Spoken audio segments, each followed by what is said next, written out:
మా అన్నయ్య నాకు యాక్టింగ్ ట్రైనింగ్ ఒక స్కూల్లో పంపించాను. నాకు డబ్బులు సంపాదించుకునే మార్గం చూపించాడు, పని చేసే మార్గం చూపించాడు. ఆ పని చేసే మార్గం చూపిస్తేనే మీకు భవిష్యత్తు ఉంటుంది. నాలాంటి వాడు ఆ పని చేసే మార్గం ఉండబట్టే కౌలు రైతులకి ఇన్ని కోట్ల రూపాయలు స్వచ్ఛందంగా ఇవ్వగలిగాం. అలాగే మీ చేతుల్లో కూడా డబ్బులు ఉండాలి, భవిష్యత్తు ఉండాలి, సంపాదించుకునే మార్గాలు ఉండాలి.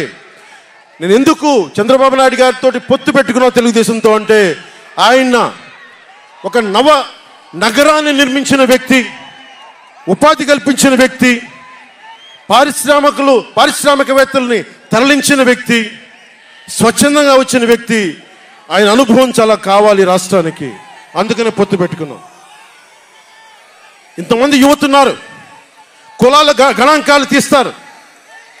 ఏ కులంలో ఎంతమంది ఉన్నారు, ఎవరికి ఓటేస్తారని గణాంకాలు తీస్తారు. కానీ ఇక్కడున్న యువతలో ఎంతమందికి ఏ ప్రతిభ దాక్కుని ఉంది, ఎంత సమర్థత దాక్కుని ఉంది, వారి ఆస్పిరేషన్లు ఏంటి, వారి ఆశలు ఏంటి, వారి ఆశయాలేంటి, ఏ ఒక్కరన్నా అడిగారా ఈరోజు దాకా? జగన్ అనేవాడు వచ్చి అడిగాడా ఈ రోజున? మీరు ఓట్లు వేయండి, 5,000 పడేస్తాం, మీరు ఓట్లు వేయండి, మీకు 500 రూపాయలు రోజు పెన్షన్, మీకు డబ్బులు పడేస్తాం అనేవాడే తప్ప మీకు ఏం కోరికలు? భవిష్యత్తుకు 25 సంవత్సరాల తర్వాత మీకు ఎలాంటి ఉద్యోగాలు ఇస్తే బాగుంటుంది, ఎలాంటి స్కిల్స్ ఇస్తే బాగుంటుంది, ఏ ఒక్కనాడైనా ఆలోచించాడా? యువ ముఖ్యమంత్రి అంటే దేనికి? బంధులు పెట్టడానికి యువ ముఖ్యమంత్రి? మీ యువతకు చెయ్యని వాడికి మీరు వెంటబడే ప్రయోజనం ఏంటి? నా అభిమానులకు కూడా చెప్తా ఉన్నాను, నన్ను కాదని మీరు జగన్కి ఓటేశారు మర్చిపోను. ఈరోజున మీరు సఫర్ అవుతున్నారు, నేను కాదు. మీ భవిష్యత్తు కోసం వచ్చాను నేను రోడ్ల మీదకి.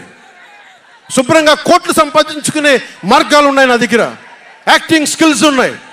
అన్నీ కాదనుకొని ఎందుకు వచ్చాను? అరే నేలే, మన మనుషులే, మన వాళ్ళే, తప్పన పెడితే నేను 2 చోట్ల ఓడిపోయాను. 2 చోట్ల బాధ లేదు, నిలబడ్డా. 2 చోట్ల ఓటమి బాధ మీకు ఎలా ఉంటుందో తెలుసా? ఒక ఎగ్జామ్ పోతే మీకు బాధ ఎలా ఉంటుందో విద్యార్థికి తెలుసు. అలాంటిది నేను 2 చోట్ల ఓడిపోతే నేను నిరాశ, నైరాశ్యం, బాధ ఉండింది. ఒకటే గుర్తుపెట్టుకున్నా, డర్బన్లో దక్షిణాఫ్రికాలో గాంధీని ట్రైన్లోంచి గెంటి వేయబడ్డ గాంధీ గారు గుర్తొచ్చారు. ఏ ఆటుపోట్లు తీసుకోకుండా మన పార్టీని నడపలేం, అవమానాలు తీసుకోకుండా ముందుకెళ్ళలేం. వారందరినీ స్మరించుకొని వారి స్ఫూర్తితోటి ఈరోజు నిలబడే ఉన్నాం, బలంగా నిలబడి ఉన్నాం, ఒక కంటకుని ఎదుర్కొంటా ఉన్నాం. మీరు చెప్పండి, మీకు కాంటాక్ట్ సర్టిఫికేట్ కావాలి ఉద్యోగాలకు వెళ్ళాలంటే? మీరు ఉద్యోగాలకు వెళ్ళాలంటే కాంటాక్ట్ సర్టిఫికేట్స్ కావాలి, పాస్పోర్ట్ కావాలంటే మీ ప్రవర్తన ఎలాంటి ప్రవర్తన కాంటాక్ట్ సర్టిఫికేట్లు కావాలి. ఒక ముఖ్యమంత్రికి కాంటాక్ట్ సర్టిఫికేట్లు అవసరం లేదు. ఎన్ని కేసులున్నా పర్లా,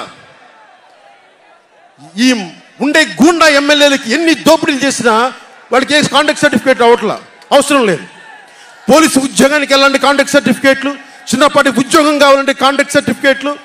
కానీ మనల్ని పాలించే ఈ వైఎస్ జగన్కి, వీళ్ళ అనుంగులైన ఈ దాష్టీకుల సమూహానికి కాంటాక్ట్ సర్టిఫికేట్ అవసరం లేదు.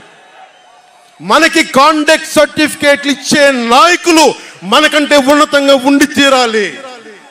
మీరు అలా కాకుండా దోపిడీగాళ్ళని, దొంగల్ని ఎన్నుకుంటే మనమే బాధపడాల్సి వస్తుంది ఈ రోజున.